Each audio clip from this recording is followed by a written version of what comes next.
Hi, I'm Odell. And yes, my own sister stood up at our mother's will reading, just to humiliate me in front of everyone. She called me the family mistake and smiled like it was her favorite game, like I was some afterthought, but what she didn't know was that our mother had rewritten everything. They thought they buried the truth. But what if the truth was buried with me alive, waiting with receipts, stick around? Because what happened next didn't just silence a room, it ended a legacy built on lies. Days, that's all the notice I got. A stiff white envelope arrived at my Atlanta apartment with embossed lettering and a scent of old paper. 2 days before the will reading. No call, no heads up, just the letter sitting there on my doormat. Like a challenge. Callista had told me she'd keep me posted. That was 2 weeks ago at the funeral. A funeral she planned down to the color of the lies and the press release that went out to the Alumni Association. I barely got to say goodbye to Mum in private. Now, I sat on the couch, the letter still unopened on my lap, and reached for the silk scarf tucked inside my side table drawer. Cream-colored soft with faded blue stitching. J.M. Jacqueline Morin. Mom's initials. The last thing she ever gave me before things got cold. Guess I'm still the last to know, I muttered, always the afterthought. I stared at the envelope again. My name written perfectly, Miss Odalyn Marin, like a guest at someone else's party. I didn't even cry. I just stood, folded the scarf carefully back into the drawer, and started packing. Charleston still smelled like magnolia and salt air. Even if my memories of it had dried up long ago, driving up to the estate felt like stepping back into a life I'd been cut out of. The iron gates opened slow and heavy, like the place itself disapproved of me showing up. The gravel under my tires crunched louder than I remembered, or maybe it was just my nerves. I parked around back. Like always, we weren't allowed to use the front unless you were Callista or company. The housekeeper barely met my eye when she opened the door. "Oh, you came." I didn't answer. I just nodded, stepping into the air-conditioned hush of the foyer. Everything smelled like lemon polish and lavender soap. Exactly how Mum kept it. Then came the assistant Callista's new one, tall, pouty, dripping in prep school condescension. She blinked at me like I was early to a party I wasn't invited to. "I didn't know you were attending," she said.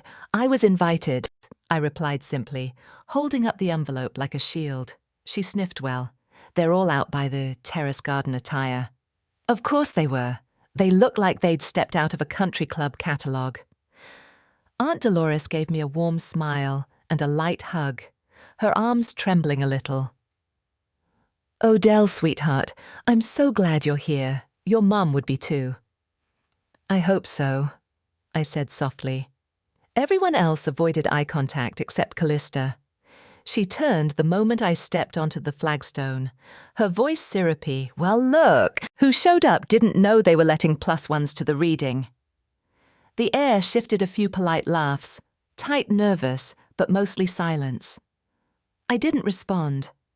I'd learned long ago that Callista thrived on reactions. Deny her that, and you robbed her of oxygen. I took a seat at the edge of the long table under the striped canopy. I didn't belong to their club, not with my flat shoes and $30 dress from Marshall's. But I was here. That counted as I settled in. My eyes wandered to the hydrangeas lining the stone wall, blue and full. Like they were blooming just for spite, I breathed deep. Flashbacks buzzed in the back of my head. Callista getting a brand new car at 16. Me scraping together bus fare. Her skipping college because she deserved a break. Me working 3 jobs to survive it.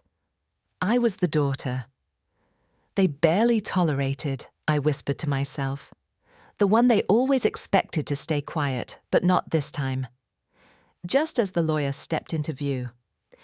From the French doors, I saw it Callista, seated across from me. Reaching into her designer purse, she pulled out a folded paper, glanced around and slid it beneath the table, toward the man seated beside her Uncle Rowan. It was quick, smooth, practiced, but I saw it, and that's when I knew this wasn't going to be just a reading of names and assets. It was a setup. The room shifted. The moment Mr. Whitlow stepped through the glass doors of the sunroom, conversations dropped off, the clinking of coffee spoons on porcelain plates. Halted mid-motion, even the air felt different, like it held something dense and waiting. I sat still, hands folded neatly in my lap, pretending I hadn't just seen my sister slide something beneath the tablecloth. Mr. Witt cleared his throat and gave us a polite nod. Thank you all for coming. I know this is a difficult time, and I'll do my best to be brief and respectful. Callista rose from her velvet chair, like she was auditioning for a soap opera, her face arranged in solemn poise. She moved to stand beside the lawyer, placing a hand on his arm like they were old friends. Let's just hope this isn't one of Odell's surprises, she said with a bright, cutting laugh. The silence that followed wasn't supportive. It was loaded a kind of awkward agreement that no one would challenge her. I felt my cheeks flush, but I didn't say anything. Let her have her moment. Whitlow blinked slowly like her comment had caught him off guard, but he moved forward. He opened his briefcase with deliberate care, as though stalling might make the next part easier. Well, begin with confirming presence, he said. O'Dellon, if you don't mind, this is just a form acknowledging your attendance and your understanding of the proceedings. He handed me a single sheet of paper with a glossy blue header and an empty signature line. I frowned. Just me. Whitlow nodded. Yes, just formality. From my left, Aunt Dolores shifted in her seat and leaned in slightly. They didn't ask me to sign anything last time. She whispered more to herself than to me. Her voice was soft, but not uncertain. I studied the document. It was printed by Whitlow's firm. But something about it felt off. There were no details listed. Just a title, some legal language. And that signature line, I'd like a copy of this, I said quietly. Callista's husband, Brent. The human wallpaper shifted slightly. For a moment, I thought he might speak, but of course he didn't. Whitlow nodded again and took the form back, tucking it gently into his briefcase. Of course, the sun filtered through the arched windows behind him, painting pale gold streaks across the carpet. A breeze brushed the sheer curtains, stirring the air enough for me to catch a trace of Callista's perfume. Something expensive, sharp and floral. She tilted her head, eyes cool and playful. Odell was the most attentive daughter. Weren't you? No one responded, she went on. Especially after Mum got sick. All those late-night calls, the visits she made. Mum feels so guilty like it wasn't enough, you know. Her tone was light, but the weight of her words landed like a slap. She didn't say it outright, but she painted me as a manipulator. In one breathless sentence, I didn't look at her. Instead, I reached for the scarf in my bag, that old silk square with my mother's initials stitched in a faded thread. I held it tightly in my palm. A flash of memory. Mom in hospice. Thin as paper, her hand trembling as she pressed the scarf to her chest, her voice barely above a whisper. Don't let them take everything I had, nodded through tears, not fully understanding what she meant. Now, sitting in this room, dressed up like a southern brunch. I understood perfectly. This wasn't just about inheritance. This was about eraser. Mr. Witt cleared his throat again. If we're all settled, I'll begin reading the last will and testament of Marble Waywright. He looked around the room, then paused, his eyes landing directly on me. You may want to sit down for this. The sunroom had grown still but not quiet, the kind of stillness that buzzed in your ears. I barely heard my own breath as Mr. Whitlow adjusted his glasses, cleared his throat, and unfolded the document in front of him. With deliberate slowness, he started reading the will in a tone that tried but failed to sound routine. Per the last legally witnessed and notarized testament, he said, the entirety of the Marin estate, comprising the property, monetary assets, personal belongings, and residual income, is hereby left to Odell and Marin. A glass shattered behind me. I didn't even turn to see who dropped it. All I heard next was a hiss. Someone muttering, "You've got to be kidding!" Callista's hand, which had been resting casually on the table, jerked upward, knocking over her carefully placed water glass. Her polished expression dissolved. What she breathed, Mr. Whitlow didn't flinch. That is what the document states. Aunt Dolores's lips parted slightly, but she said nothing. I sat there frozen. I wasn't even sure I had heard it right. My name, everything. Then came the pause. However, Mr. Whitlow said, voice tightening, "There is a clause." Of course there was. He held up another sheet of paper and continued the inheritance is contingent on Miss Maria maintaining the family estate, residing in it, keeping it functional for a minimum of 1 year during this time. No sale, redevelopment, or transfer of property rights is permitted. He glanced briefly at Callista, then back at me. In addition, Miss Callista Marin is to be barred from initiating or facilitating any structural changes, financial reassessments, or sale discussions concerning the estate. During this period, my stomach flipped. Wasn't sure if it was from shock or from the sheer weight of what that clause meant. "This is a joke," Callista snapped, standing so fast her chair squealed backward. "That's not what Mum wanted." She turned on me like a blade. "You put that in her head, didn't you? All those calls near the end, crying about being left out playing the martyr, while I managed everything. Callista!" Aunt Dolores tried, but was quickly silenced. No, they need to hear this," she snapped, gesturing to the few distant cousins and family friends lingering near the back. She didn't even visit for years. Then, suddenly when Mum got sick, she's at her bedside like Florence Nightingale rewriting history. I kept my eyes steady on the tablecloth. I could feel every muscle in my back trying not to curl in shame, but shame for what she guilted her into. This whispered to her in the dark. She didn't even cry at the funeral. I didn't flinch, not because it didn't sting, but because I knew. If I gave her one tear, she'd twist it into proof. Mr. Whitlow interjected. "Miss Marin, these terms were written directly by your mother in her own hand. The will was signed in front of a notary and 2 independent witnesses." She was confused. Callista snapped. "She had started mixing things up, you said so yourself, Dolores." "I said she was tired," my aunt murmured.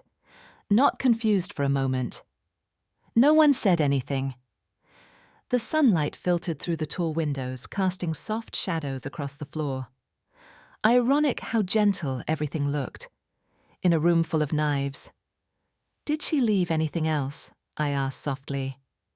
My voice felt like it came from somewhere outside my body. Mr. Whitlow hesitated, then reached into his briefcase, producing a sealed envelope. "She did.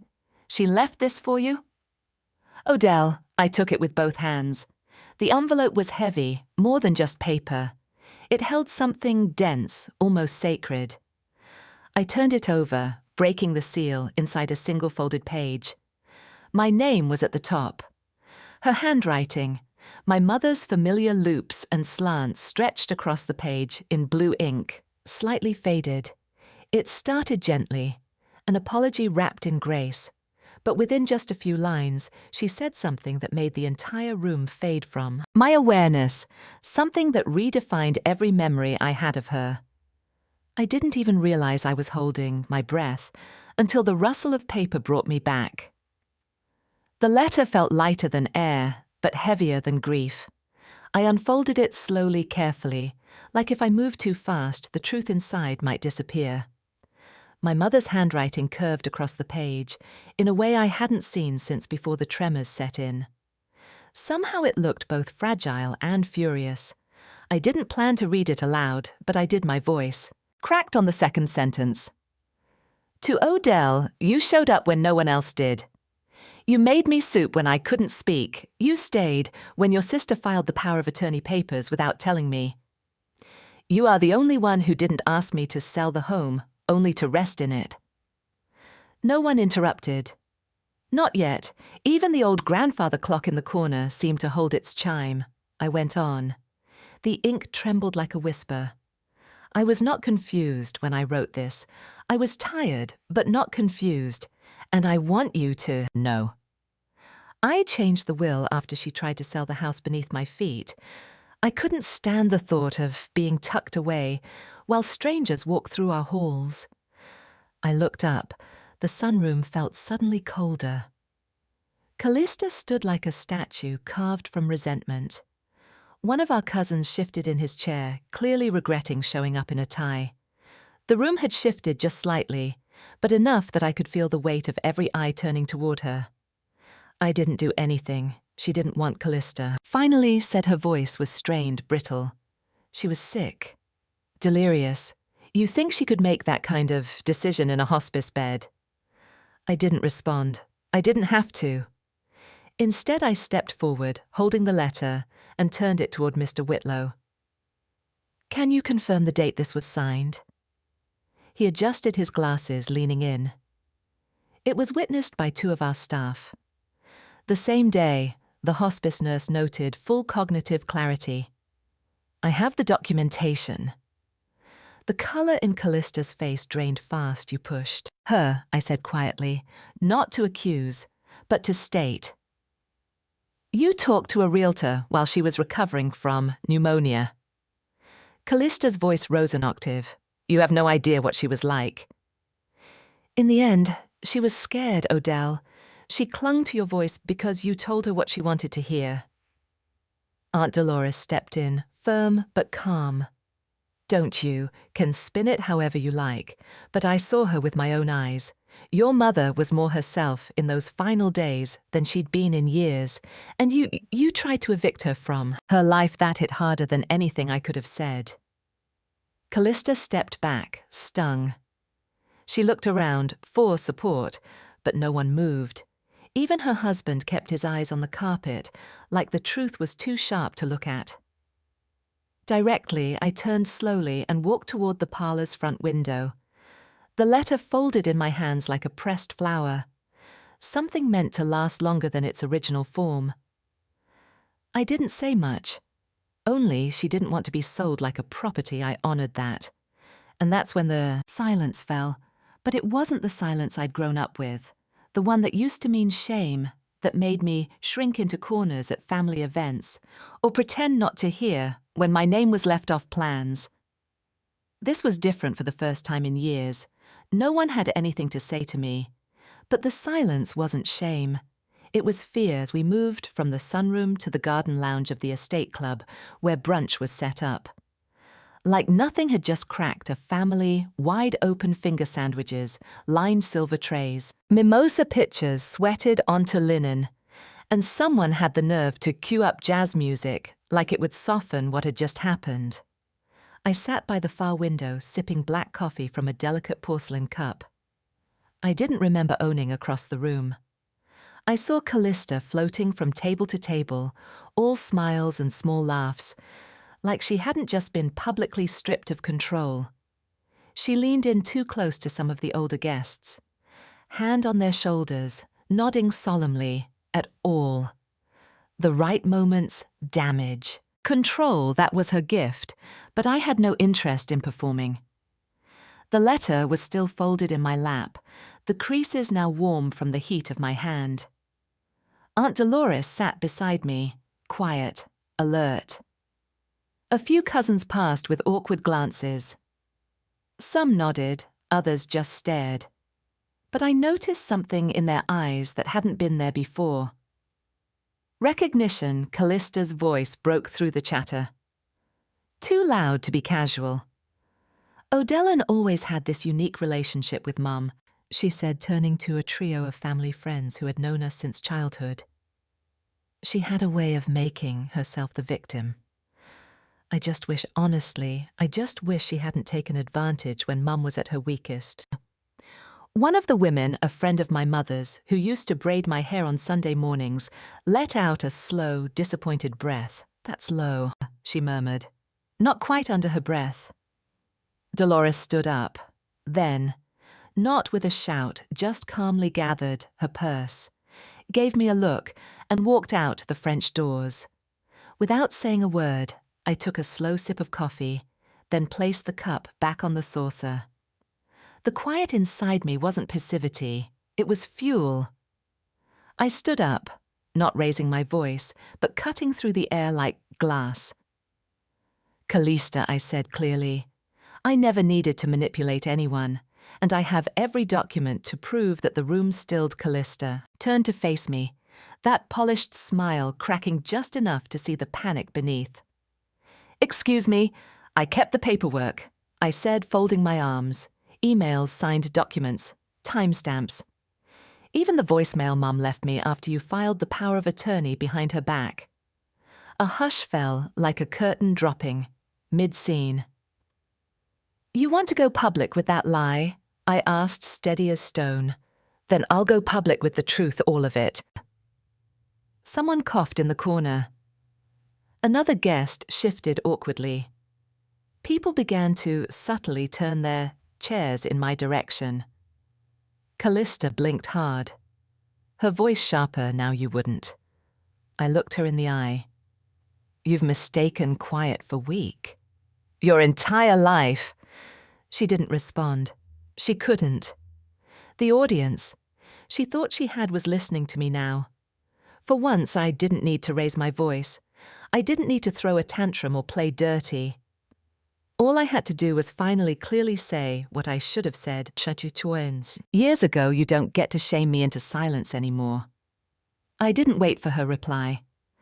I returned to my chair, picked up my coffee, and let the room do the rest. But as I glanced up one last time, I saw it in her face. Not embarrassment, not sadness, panic, like she'd finally realized. I wasn't going to be her punching bag anymore. The brunch had ended, with Callista's smile cracking, but whatever fractured that day didn't slow her down. If anything, it made her more dangerous a week later. I found a manila envelope wedged awkwardly into my mailbox. My name was typed across the front, cold and impersonal. Inside a court summons, she'd filed a motion to contest the will, claiming our mother had been under emotional duress, and that I had coerced a dying woman into rewriting her estate. The legal term she leaned on was undue influence. I stood in my front hallway reading the words over again. The legal language was dressed up nicely, but the meaning was clear. She was calling me a liar. I walked into my home office, turned the lock behind me, and reached for the bottom drawer of the old oak file cabinet Mom helped me refinish back in grad school. It stuck a little humidity, maybe, but I pulled it open and found what I needed. The red folder labeled in my mother's handwriting. Supplement Addendum. 3 inside were notarized documents that she'd signed during her last month in hospice. There was a full addendum to the will, dated after her initial revisions. In it, she stated plainly that Callista had moved to seize control of her finances while she was recovering from pneumonia. There was even a letter to her estate attorney attached with copies of bank statements. Callista never thought anyone would see again. There were withdrawals for spa visits, jewelry, a down payment on a new car that wasn't on any gift record. I pulled the printed emails too. Mom had forwarded me copies, suspecting her own login had been compromised. I remember the message. "Well, Odell, don't delete these just in case I forget later. You'll know I knew." And now I was done letting her memory be rewritten by someone who only showed up when there was something to gain. By noon, I was on the phone with the legal clinic I'd visited once before, back when I was helping a friend through a conservatorship battle. The woman on the other end of the line asked, "Do you have supporting documentation?" "I have more than that." I said I have her voice. 2 days later, I walked into the county courthouse wearing pressed beige slacks and a navy blouse. Nothing flashy, just neat, clean grounded. I kept my expression neutral, though the weight in my bag felt heavier than ever, not because of what I was carrying, but because of what it all represented. I passed Callista on the courthouse steps. She looked me up and down, then whispered to her attorney like I was a pest. She hoped to brush away inside at the front desk. I handed the red folder to the clerk. She opened it, scanning briefly, then paused. Her brow furrowed. "Is this the deedant's handwriting?" "Yes, witnessed, signed, notarized." She flipped through a few more pages. Her voice dropped a tone. "You may want to sit down for this one," she muttered, "though not to me." She turned to her co-worker, who widened his eyes. "I didn't sit." I just signed the counter-ocean papers with a steady hand and stepped aside. That night I sat in my home office, light spilling onto the hardwood, casting a soft glow over the worn corners of old files. I looked around and finally allowed myself to breathe. This wasn't about money anymore. This was about the way Callista tried to paint over history.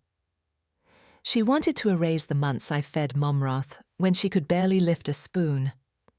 Pretend I hadn't spent nights in a chair beside her bed while the oxygen machine hissed beside us. Erase the part where I honored Mum's wish not to be moved, not to be managed. "She's not just trying to humiliate me," I said aloud to no one. "She's trying to erase me."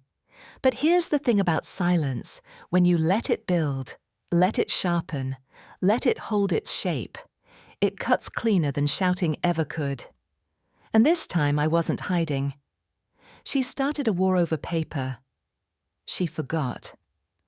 I knew where the originals were buried. The sun hadn't fully risen when I left the house that morning, but the air already felt heavy. Like it knew a storm was coming, I parked a block away from the courthouse, choosing the quiet rather than being dropped directly into the chaos. Sensed was waiting. As I neared the plaza, I spotted them: tripods, boom mics, people with badges that read press clip to their coats. And in the middle of it all, my sister Callista was already mid-performance. She had on that soft lavender coat she only wore when she wanted to seem relatable. Her makeup was perfect, but her voice was trembling in all the right ways. "I only ever tried to protect our mother," she told a journalist, her lower lip catching just the faintest quiver. "But money changes people." The reporter nodded sympathetically, jotting something on a pad. "We understand your sister is due to arrive shortly." Callista's expression shifted for just a moment, a flash of tight control. "Yes, I'm sure she has her version." I paused just out of frame, close enough to catch every syllable, far enough to go unnoticed. So that was her move shape. The story before I could speak. Paint herself as the grieving daughter betrayed by a greedy sister. Use the cameras to erase the evidence I held, but I came prepared. I stepped forward. Heels clicking softly against the concrete. I wasn't dressed for pity. Just truth. Charcoal suit, flat shoes, hair pulled back, no frills, just facts. The crowd quieted as I approached the lead journalist. A woman in her 40s with sharp eyes and a coffee stain on her sleeve turned toward me. "Miss Morin," and she asked, "Would you like to respond to your sister's statement?" I didn't answer immediately. Instead, I reached into my tote and pulled out a sealed envelope. I handed it to her. Without a word, she opened it inside a packet containing time-stamped screenshots. Email threads showing Callista's wire transfers from our mother's joint account, and a notarized letter from the hospice nurse dated 2 months before our mother passed. The nurse had written, "Patient expressed repeated concerns about her daughter Callista accessing bank records without consent. Recommended independent oversight logged on file." The journalist's lips moved silently as she scanned the page. Then she looked up. "Ma'am, where did you get this? My mother gave it to me." I replied she knew. This day might come before the journalist could respond. A voice rose from the crowd. "I can confirm that we all turned nurse." Jeanette stood near the back, wearing her old badge around her neck. I was her night shift nurse. I filed a report when Miss Callista raised her voice and waved a checkbook at her mother. She was recovering from pneumonia. She cried herself to sleep that night. Murmurs rippled across the plaza. One man took a cautious step back from Callista. Another woman shook her head and muttered, "Disgusting!" Callista's composure slipped. This is a smear campaign," she snapped. "None of this proves manipulation. She was dying. She didn't know what she was doing." I turned to face her fully, but my voice didn't rise. She knew exactly what she was doing. She changed her will after you tried to move her into a care facility. She never agreed to. You wanted the house gutted and flipped into luxury condos. You even toured the architect through the backyard while she was asleep. Callista's mouth opened and closed, but no words came out. I stepped closer, not to threaten, but to finish what had started. "I'm not here to ruin you," I said. "I'm just done playing the quiet one, while you rewrite history in broad daylight." The cameras turned toward me. I didn't flinch. I didn't smirk. I just stood there, truth in hand. Storm behind me. Silence fell again. But this time it wasn't mine. It was hers. I walked into the courtroom with steady feet. But inside, my heart wasn't still. It was focused, laser sharp. There was no BAFE announcement, no formality. People had already filled the rows. Neighbors, extended cousins. I hadn't spoken to in years. Former church friends of Mom's and the press. They were there too. Eyes sweeping from Callista's bright blazer to my quiet grey dress. This wasn't a hearing, it was theatre, and my sister had cast herself as the star. She stood just feet from the bench, one hand dramatically placed on a folder. I already knew what was inside. The older will, the one she'd pushed Mum to sign during a fevered recovery. The judge entered and everyone rose. Then came the tone that sliced the air. "We are here to finalize the probate of the estate of the late Maeve Marine. We will hear both parties. Evidence." "Miss Callista Marin, you may begin." Callista cleared her throat. "Your Honor, this is my mother's legally recognized will, signed, witnessed, and notarized. I've submitted copies to the court and to opposing counsel. I didn't interrupt." "Not yet," she continued in that sickly sweet tone she always used when playing innocent. "It names me the sole executive and heir of the estate, which I accepted not out of greed, but responsibility. My sister Odellin was not involved in Mom's care during her final year. She only appeared when the paperwork was done. I'm afraid my mother was pressured, possibly manipulated," the courtroom buzzed. A few reporters started scribbling. The judge turned to me, "Miss Odell and Mara. Do you wish to respond?" I stood up quietly, without drama. I held a single envelope in both hands and walked forward. "Yes, Your Honor. I have a later.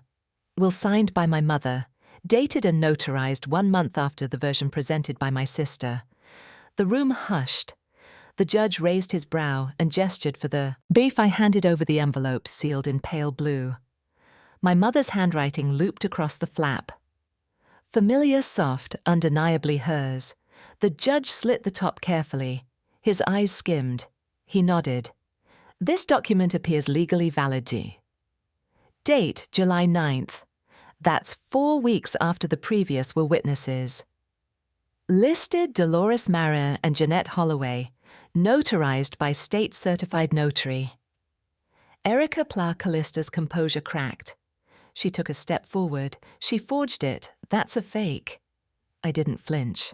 I simply turned toward the AV tech in the corner of the courtroom. "Could you play the file, please?" The screen flickered. The judge gave a small nod. And there she was. My mother, thinner than I remembered, but with a calmness in her eyes that silenced every breath in the room. "If this is ever played," she began softly, "it means Callista has tried again to twist my intentions. I made another will because she tried to put me in assisted care against my wishes. She contacted a realtor behind my back and she withdrew over $8,000 without my permission. Odell didn't pressure me. She protected me. That's why everything is hers now, and it's what I wanted, clearly, freely, and with full capacity. A cough broke the silence. I turned and saw Callista, frozen mid-step, mouth open. Eyes locked on the screen, like it had betrayed her. The judge spoke firmly. This confirms testamentary intent. I will accept the July 9th will as the operative document, unless there is irrefutable evidence of fraud, which based on this footage and notary records. I do not see. Callista's voice pitched up. She was dying. She didn't know what she was saying, but no one met her eyes, not even the reporters. The judge turned to me. Do you have anything else to submit? I shook my head. Only that I loved my mother, and I respected her choices in the front row. Aunt Dolores gave a slight nod, a silent vindication. And as the gavel fell, I didn't smile, I didn't cry. I just stood tall, let her scream, let her deny the truth. Didn't need to shout anymore by the time. We stepped out of the courthouse. The sun had shifted west, brushing the stone steps with a soft gold light. I didn't need to turn to know Callista wasn't walking beside me. She'd stayed behind, hunched in the corner, like the weight of her own lies had finally caught up. She didn't yell. This time she didn't even look at me. Just silence, not the kind I'd known growing up, the one that left me aching for acknowledgement. No, this silence felt earned. Final, like a page closing, cameras flashed reporters, called out my name. Odell. Will you comment? Did you expect the video to play in court? How long have you had the second will? I didn't stop. I gave them what Mum would have called my weather face, the one I used in Storm's funerals and Sunday dinners when Callista made another backhanded comment. I walked down the steps and found Romy waiting at the curb in her old Toyota, her hand already resting on the passenger door. She didn't say anything at first, just looked at me, then at the courthouse, then back at me again, like she was measuring whether I was okay, or just holding together out of habit. You ready? She finally asked. No, I said, but I'm done. The ride home was quiet, just the faint hum of tires on pavement, and the occasional thump of my heartbeat in my throat. By the time we pulled into my driveway, dusk had arrived, that in-between hour, where everything looks a little softer, but feels more honest. I stepped out and inhaled deep oak dry grass, the faintest trace of the jasmine Mom had planted years ago inside. Romy followed me to the porch, then stopped just shy of the screen door. She reached into her bag and pulled out something. That made my breath catch a letter singed at the edges, familiar.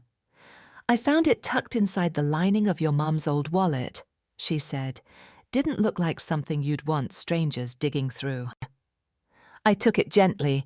The paper was creased and brittle, but the ink her handwriting was still there.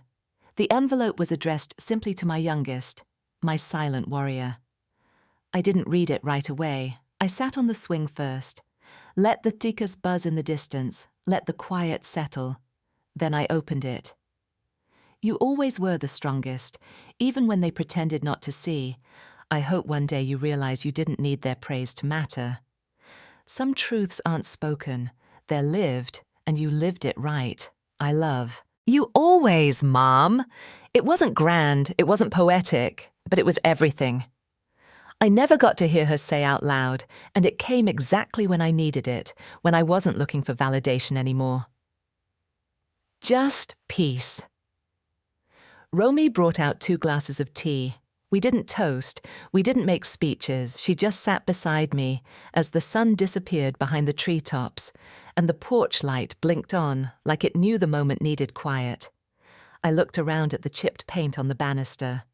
The stubborn flower pot Callista always said was too small town. The wind chimes that clinked like they were whispering instead of ringing. And I thought about all the birthdays I spent waiting for someone to show up. All the report cards. the hospital visits, the solo Christmas mornings waiting. But now I didn't feel empty. I felt full in a quiet, steady kind of way, because I wasn't living for their acknowledgement anymore. I wasn't trying to earn a seat at a table that was never built for me. I'd made my own space. On this porch in this house, with this letter in my lap, and a friend beside me, Callista might never apologize. The family might always talk in hushed tones about what happened, and maybe I'd always be the one who broke the silence, but that silence had protected lies long enough. Some wounds don't need to be loud to be remembered. Some victories don't need applause to be